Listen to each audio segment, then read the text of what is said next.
All right, let's talk about what's happening on the volatile border between Afghanistan and Pakistan. A ceasefire is totally in ruins. The fighting is getting worse by the day. But right in the middle of all this chaos, Pakistan has made a truly shocking accusation, one that tries to flip decades of history on its head and point the finger at a brand new enemy. So here's how we're going to break this down. First, we'll look at the situation on the ground, the border on fire. Then we'll unpack that wild accusation coming out of the fighting. And finally, we're going to connect the dots from the past to understand how a one-time ally became a huge threat, leading to this moment of reckoning.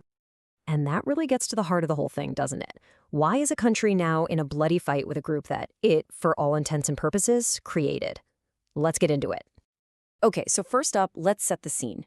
There was supposed to be a ceasefire. That is completely over, and now the violence along that border is just spiraling. So things kicked off again when a fragile 48-hour ceasefire just shattered. A suicide bomber hit a group of Pakistani soldiers, killing 7 of them. And from there, it just exploded. You had both sides trading fire, Pakistan launching airstrikes, the Taliban firing back. And the true human cost? Honestly, who knows? Pakistan says they've killed over 200 Taliban fighters. The Taliban says 58 Pakistani soldiers are dead. The numbers are a mess, impossible to verify. But the reality is clear. That border is on fire. And you gotta understand, all of this is going down along something called the Durand Line. It's a border drawn up way back in the colonial era. And here's the kicker. Afghanistan has never actually officially recognized it. It's been a source of tension for generations, and it's the literal line in the sand where this whole political mess is now being fought with bullets and bombs. But here's the thing. As the dust settles on the battlefield, the fight is shifting.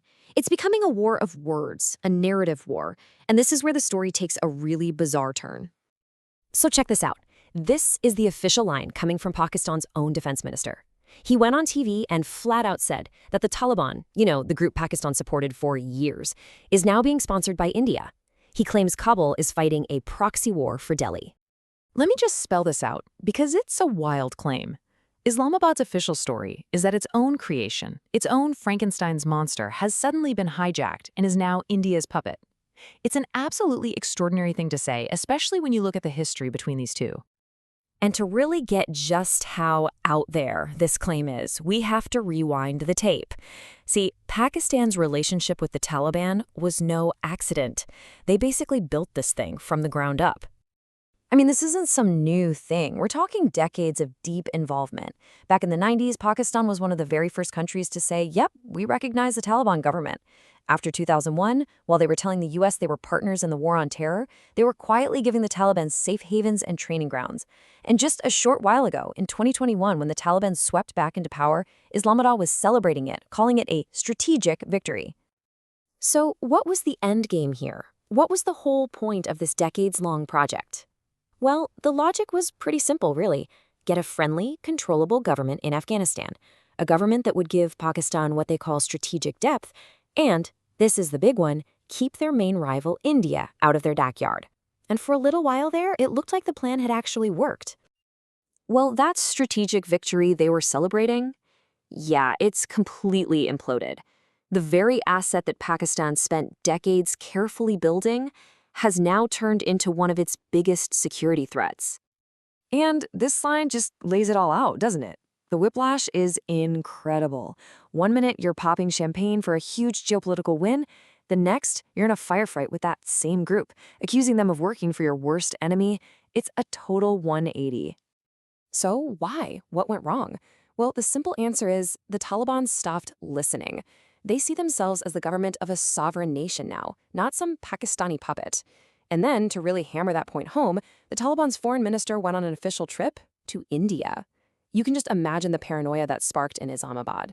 And to top it all off, Kabul's now turning the tables, accusing Pakistan of helping their enemy, ISIS-K. The trust isn't just broken, it's been shattered into a million pieces. And that really brings us to the final piece of this puzzle, the big takeaway. Pakistan's finger-pointing isn't just happening out of nowhere. It feels like the inevitable endgame of a policy that's been in place for decades and is now, finally, coming full circle. When you break it down, the source material argues it's a pretty clear 3-step story. Step 1. For years and years, Pakistan played a dangerous double game. Publicly an ally against terror, privately a sponsor of the Taliban. Step 2. The goal was always to use the Taliban as a tool to control Afghanistan and keep India out. And now we're at step 3. The tool has a mind of its own, and the whole strategy has just spectacularly backfired. And that's the bottom line here, according to the source. This isn't some new proxy war cooked up by India.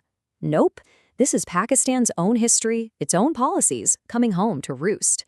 You could call it a reckoning. Which leaves us with one final, pretty sobering question to think about, right? After you've spent decades using extremism as a tool of foreign policy, can you really act surprised when that same violence doesn't respect the border and eventually finds its way back home?